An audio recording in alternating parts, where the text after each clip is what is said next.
And for those spiders who make it through, it amounts to a kind of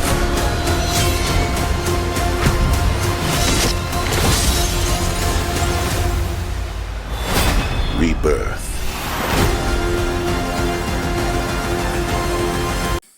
That was a good movie. Man, I'm just excited. I haven't felt that excited and pleasantly surprised. I haven't left a movie theater from a Marvel movie this happy since probably Infinity War, if I'm being honest. And that was, what, 8 years ago now? Almost a decade ago, man. But yeah, that was very, very good movie. And I had pretty high expectations going in, and they were met and then some. Man, that was, dude, that was a good movie. Probably my favorite Spider-Man movie since, maybe since Spider-Man 2. Dude, that suit is spot on.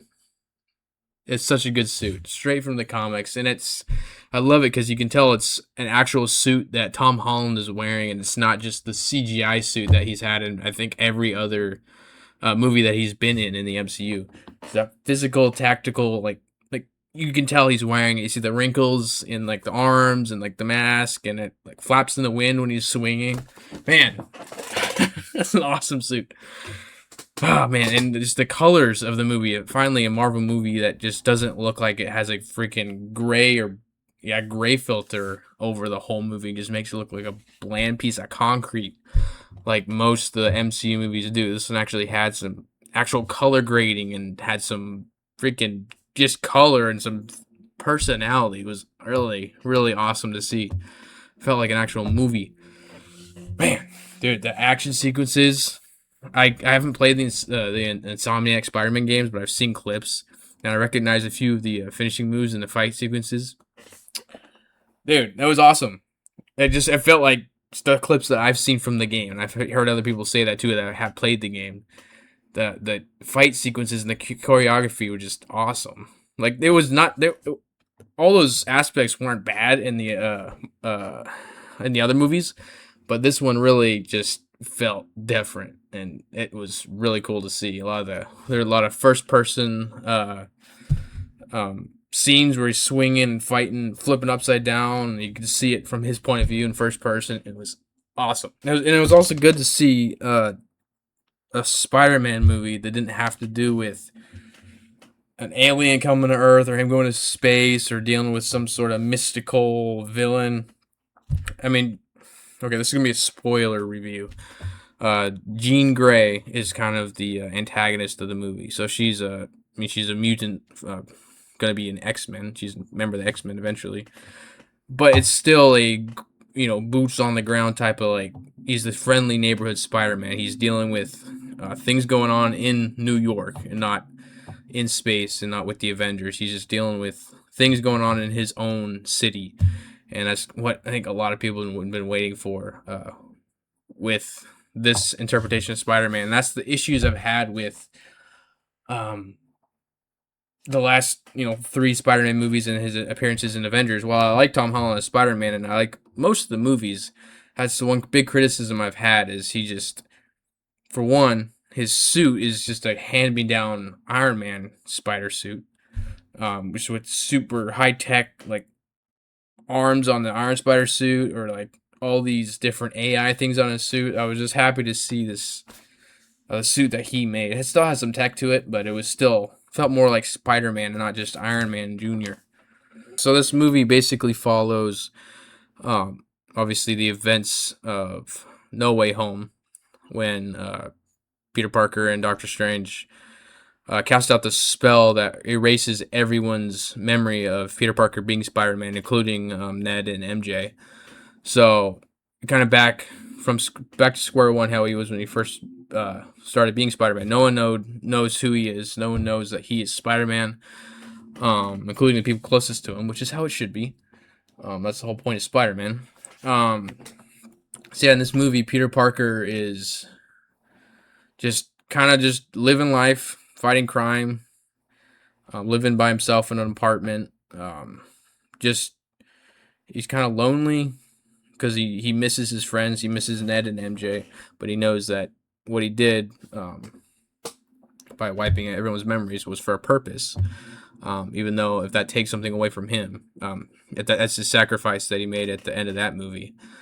Tom Holland, this is probably his best performance as Peter Parker. He did a great job in all the other movies. I thought I like him as Peter Parker and Spider-Man, but this movie, for the first time, I really feel like he decided to take the character in his own direction, and he just really set this interpretation of Spider-Man as his own and set apart from everybody else. Like, this is his best Spider-Man, in my opinion.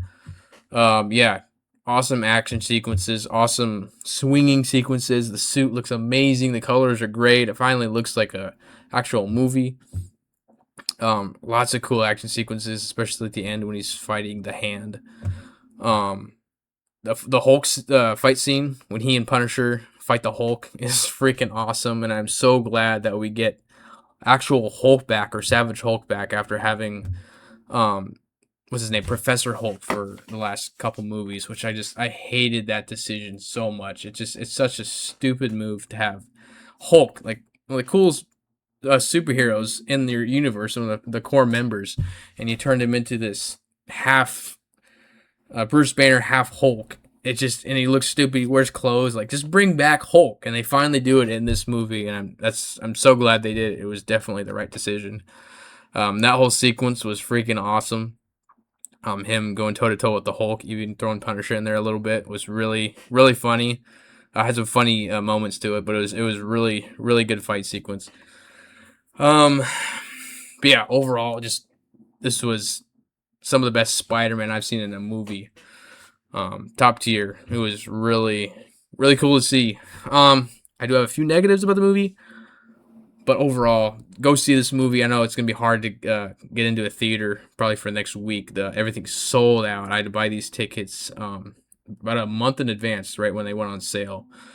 Tickets are sold out pretty much everywhere, unless you're gonna be sitting in the very front seat.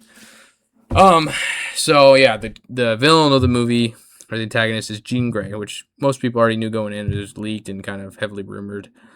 I'm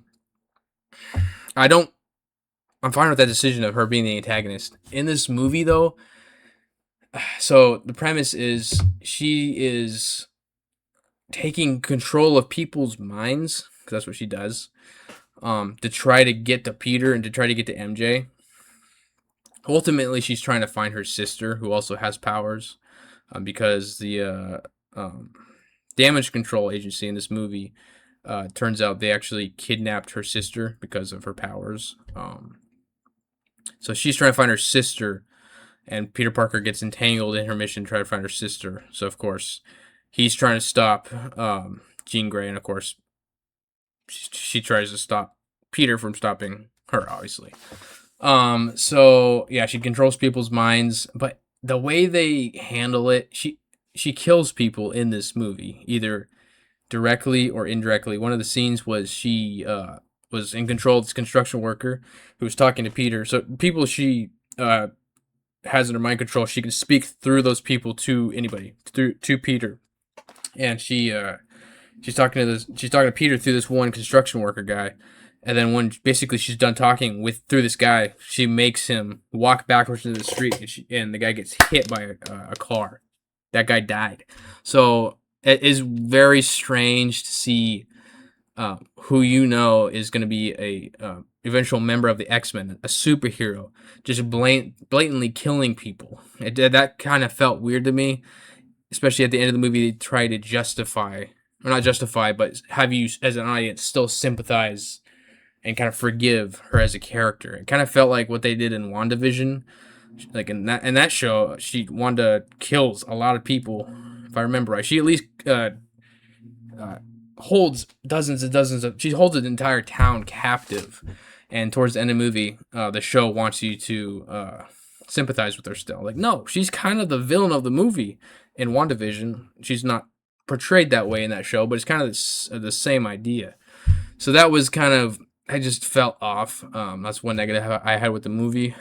Another thing, also kind of having to do with Jean Grey, is she controls several of the main villains in this movie.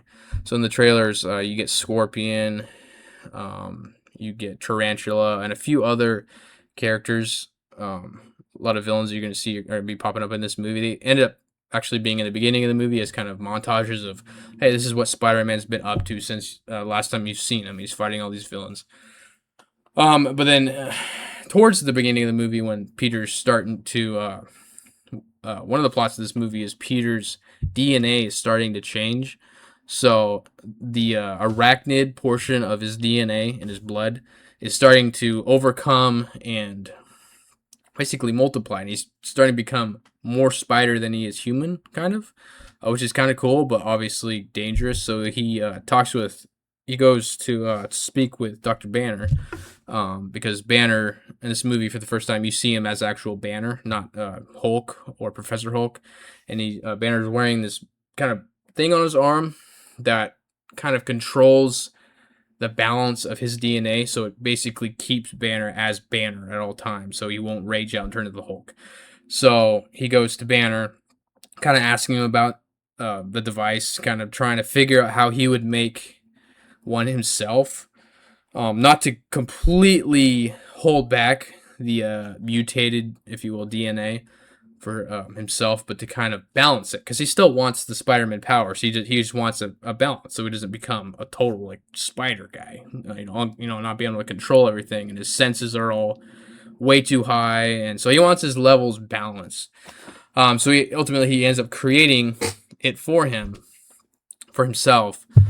But it doesn't work out so well. It's not quite effective. Anyway.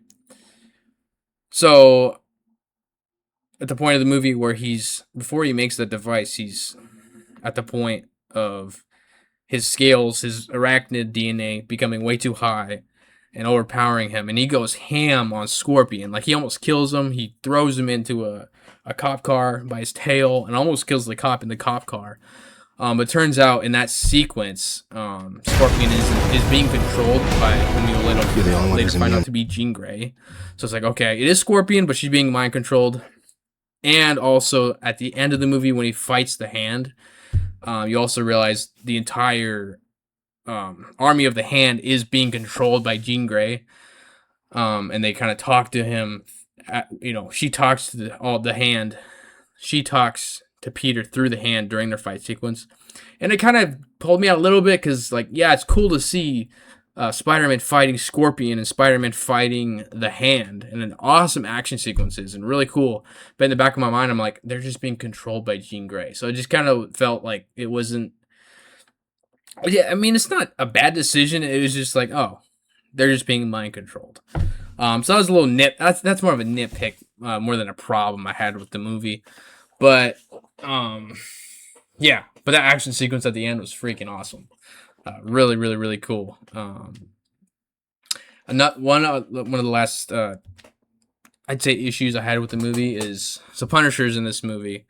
And at the beginning of the movie, Spider-Man and Frank Castle interact a little bit, and they're kind of trying to balance of, Spider-Man obviously doesn't kill. He tries to save as many people as he can, while Punisher is an anti-hero. He's still trying to do good, bring justice to the city, but he kills people if need be. That's just who he is. He's an anti-hero. So Spider-Man and Punisher are trying to find ways to work together in the same city, while they both have very different ways of fighting crime, really, different morals. So they're kind of butting heads at the beginning of the movie, almost fighting themselves while they're trying to stop a tank going through the city. They're both trying to stop the tank going through the city, but trying to do it in very different ways. But they end up, towards the middle of the movie, they end up actually, Spider-Man and MJ end up going to Frank for help. And he ends up helping him throughout the movie. And Frank had this really potentially good scene. He's living inside this like warehouse or something. I don't really remember quite what it was. Anyway, that's where they're hiding out MJ, because Jean Grey is trying to find MJ to get to Peter. So, but the one issue I had with the movie is MJ was walking around Frank's kitchen, and she opens up a cabinet, and on inside the cabinet door, Frank has a ton of pictures and mementos of his family, of his kids and his wife. And she sees it, and she's like, "Oh, is this your family?" And of course, that's a very touchy subject for Frank because of his whole story, his family getting murdered. That's part of the reason he does what he does. And he's like, "No, close that cabinet." He's very sensitive about that stuff. It's very personal to him. He doesn't want to talk about it.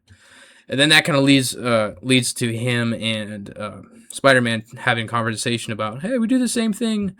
And Frank's like, yeah, but I don't hide behind a mask. Punisher was starting to have what I thought would have been a really good scene of the movie where he said something to Peter. He's like, you think this is a choice, like the things I do?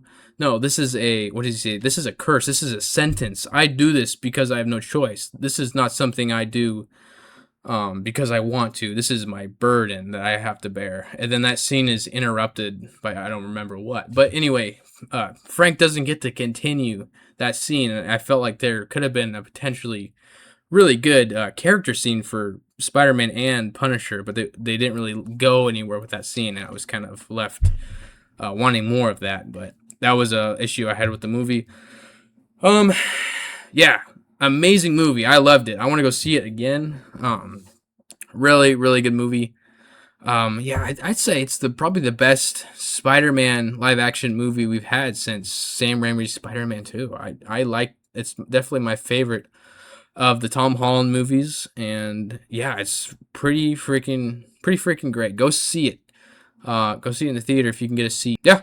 Thanks for watching, guys, and I'll see you with the next movie review.